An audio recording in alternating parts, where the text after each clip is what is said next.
박영수 전 특검 오늘 영장 심사인데 망치로 뭘 깨부셨다 이런 보도 나와요. 함께 보시죠. 검찰에 따르면 지난달 31일 구속영장 재청구 오늘 영장 심사예요. 야당 50억 특검 거론에 증거인멸을 시도했다라는 얘기가 새롭게 나옵니다.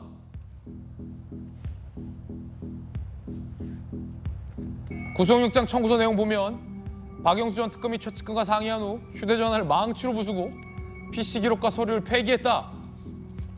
검찰은 구속영장 재청구 내용에 저렇게 썼습니다. 휴대전화를 망치로 부셔요?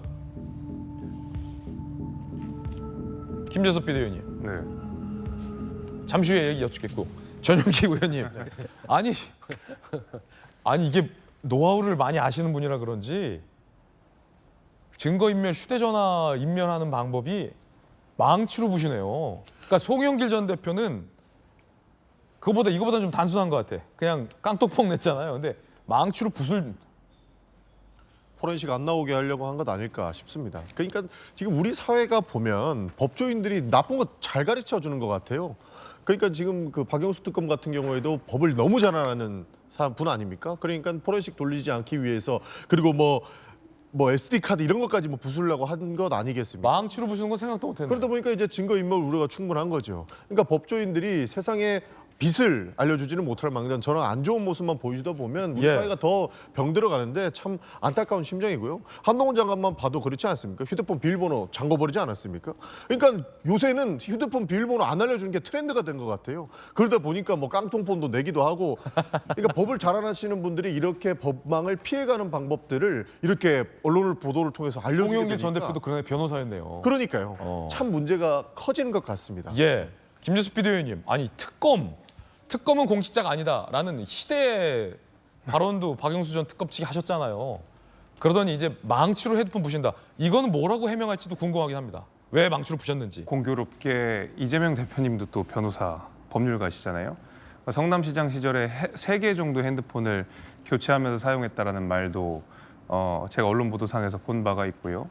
게다가 또 이재명 대표는 모 강연에서 이게 뭔가 수사를 받을 때는 핸드폰을 없애야 된다. 이게 약간 제2의 자아인 것처럼 말씀을 하셔가지고 굉장히 여러 군데에서 회자가 많이 됐던 걸로 기억합니다.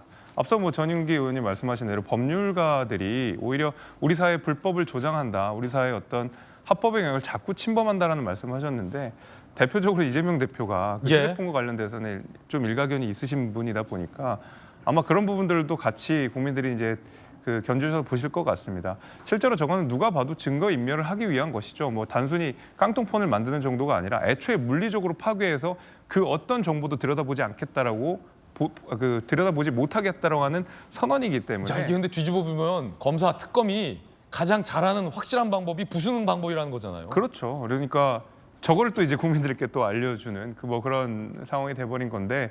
이번에는 좀 부실 수사 논란 없이 확실하게 영장 청구 잘 돼가지고 구속되리라 보세요. 이번엔 저는 지난번 그렇게 기각됐잖아요. 저는 그렇게 봅니다. 그 당시에도 부실 수사는 논란 많았었고 게다가 곽상도 의원의 그 사건 역시도 흐지부지되다 보니까 국민들 공분이 굉장히 큰 상황이거든요. 그래서 이번엔 아마 검찰이 굉장히 단단하게 준비하고 영장 청구한 거로 저는 보입니다. 예, 왜냐하면 검찰이 검사 선배라서 봐주기 수사한 거 아니냐.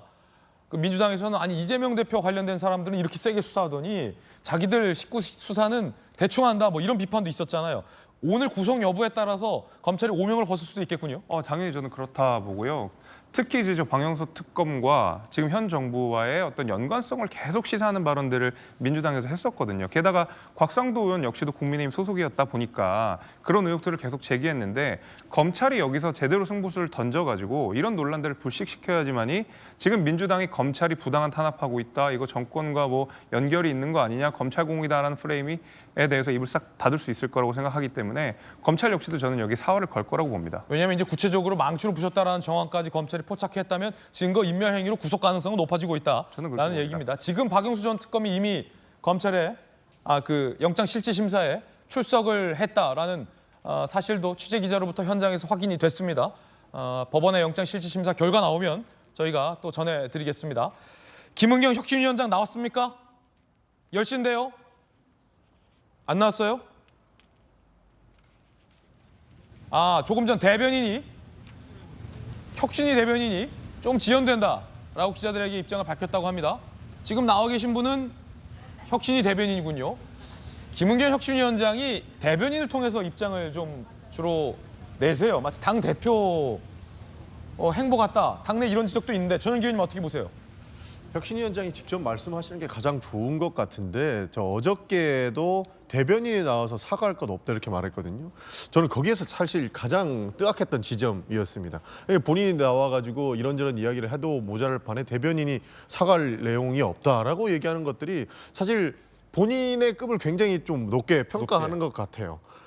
그러니까 사실 이게 어느 자리에 가면 더 겸손할 줄 알아야 된다라고 보는데 아니 혁신위원장이 뭐라고 대변인을 내세워서 본인의 해명과 그다음에 사과 내용까지 이렇게 전달하게 하는지 그 지점이 저는 제일 답답한 지점이고 김은경 혁신위원장께서 직접 나오셔서 아마 이야기를 해주시는 것이 네. 오해를 푸는데 가장 큰 도움이 될 것이다. 저는 그렇게 보고 있습니다. 그리고 이렇게 5분 늦는 거 이런 것도 좀 제 시간에 좀 해주셨으면 좋겠어요. 그러니까 기자들 얼마나 고생하는데. 그러니까 마지막까지 수정을 하시겠죠. 입장문을 내놓으시는데 마지막 수정 과정이다. 마지막까지 수정하고 그 단어 하나가 또 다른 오해를 불러일으킬 수 그렇군요. 있기 때문에 마지막까지 수정하시는 걸로 볼 수 있지 않을까. 그렇군요.